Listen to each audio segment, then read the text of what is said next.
Hello and welcome to another video.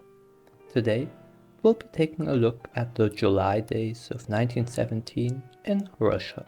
We'll take a look at the historical background, some key events leading up to the July days, the outbreak of the July days, the climax of the July days, the Bolshevik retreat and repression, the political consequences, the long-term impact on Bolshevik strategy, the role of key figures, the influence on popular sentiment, the role of Soviet institutions, historical significance, and cultural depictions, as well as some key dates and events. So now let's start off with the historical background. Well, the July days occurred against the backdrop of ongoing World War I, severe economic hardship, and political instability in Russia following the February Revolution. The provisional government established itself after the abdication of Tsar Nicholas II, but the provisional government struggled to maintain authority amidst growing discontent and calls for more radical changes. Well, the Soviet influence was also, of course, strong at that time. The Petrograd Soviet represented workers and soldiers, and it held significant influence, leading to a power struggle between the government and the Soviet. A book that highlights this is called The Russian Revolution, A New History by Sean McMakin. He provides an overview of the political and social conditions leading to the July days. He states that the July days were a manifestation of the escalation tensions between the provisional government and the radical elements within the Petrograd Soviet. The key events leading to the July days. Well, first of all, we have the June offensive. The failed military offensive in June of 1917 led to demoralization and increased opposition to the provisional government. Additionally, there was widespread shortages, inflation, and labor strikes, which intensified public frustration and discontent. And the Bolsheviks, led by Vladimir Lenin, gained support among workers and soldiers, advocating for all power to the Soviets. A book that examines this is called Revolutionary Russia, 1891 to 1991, by Orlando Figes. It details the immediate causes and build-up to the July days. He states that the failure of the June offensive and the deteriorating economic situation created a fertile ground for Bolshevik agitation and the subsequent July uprising. Third up is the outbreak of the July days. On July 3rd to 4th of 1917, workers and soldiers in Petrograd staged armed demonstrations demanding the transfer of power to the Soviets and protesting against the provisional government. The Bolsheviks initially hesitated but eventually supported the demonstrations, hoping to leverage the unrest to their advantage. The Bolsheviks, despite initial hesitation, saw the July days as an opportunity to push for a shift in power towards the Soviets, says Alexander Rabinovich in his book The Bolsheviks Come to Power, The Revolution of 1917 in Petrograd. This book also explores the Bolshevik involvement in the July days in general. Now we have the climax of the July days. The demonstrations escalated into violent clashes between protesters and government forces, resulting in casualties and chaos in the streets. So, what was the government's response? Well, the provisional government, supported by loyal military units, suppressed the uprising and restored order by July 5th. In the book A People's Tragedy, The Russian Revolution by Orlando Figes, he provides a detailed account of the violence and government response. A quote, "The July days reached their peak with intense street battles, forcing the provisional government to act decisively to quell the unrest." Next up is the Bolshevik retreat and repression. The demonstrators were eventually dispersed, and the Bolsheviks faced a significant backlash for their involvement. Key Bolshevik leaders were then arrested, and the party's activities were temporarily suppressed by the provisional government.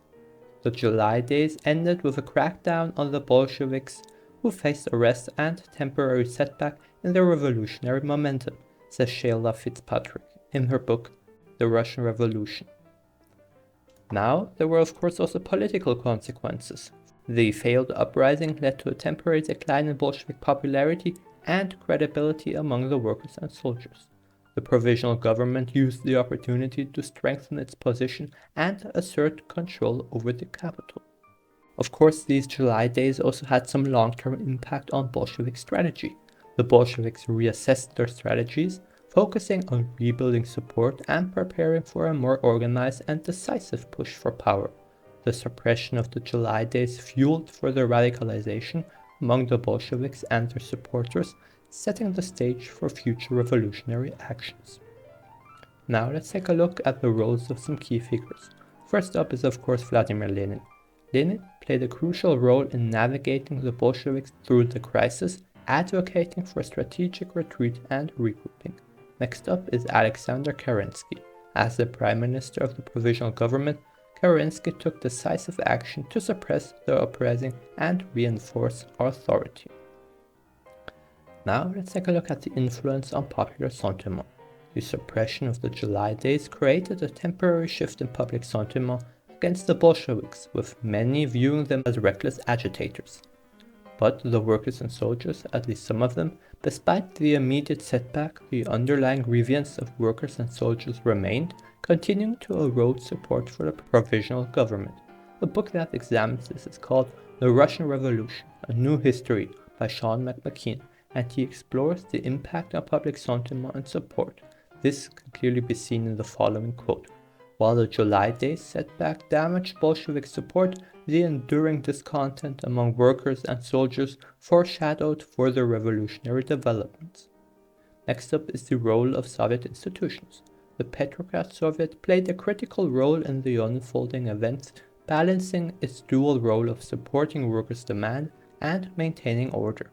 Internal debates within the Soviet influenced the response to the uprising and the subsequent handling of Bolshevik activities. The Petrograd Soviet's actions during the July days reflected the complexities of navigating revolutionary fervor and the need for stability, says David Mandel in his book The Petrograd Workers and the Fall of the Old Regime, From the February Revolution to the July Days. Next up, the historical significance.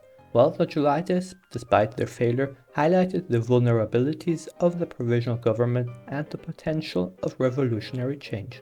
Additionally, the events served as a lesson for the Bolsheviks, informing their strategies and preparations for the successful October Revolution. In his book, Revolutionary Russia 1891 to 1991, A History by Orlando Fix, he assesses the historical significance of the July days. He states that the July days were a crucial precursor to the October Revolution, exposing the weaknesses of the provisional government and shaping Bolshevik tactics. Now let's look at the cultural depictions. The July days have been depicted in various literary works and memoirs, reflecting their dramatic impact on those involved and the broader revolutionary narrative. Historians have offered differing interpretations of the events, debating their causes, consequences, and the roles of key figures. Now, let's take a look at some key dates and events. First up is July the 3rd, 1917. It's the start of the demonstrations in Petrograd, escalating into armed clashes. July 4th, 1917. Peak of the unrest with violent confrontations between demonstrators and government forces. July 5th, 1917. Suppression of the uprising, leading to the arrest of Bolshevik leaders and the dispersal of demonstrators. Thank you for listening. See you next time.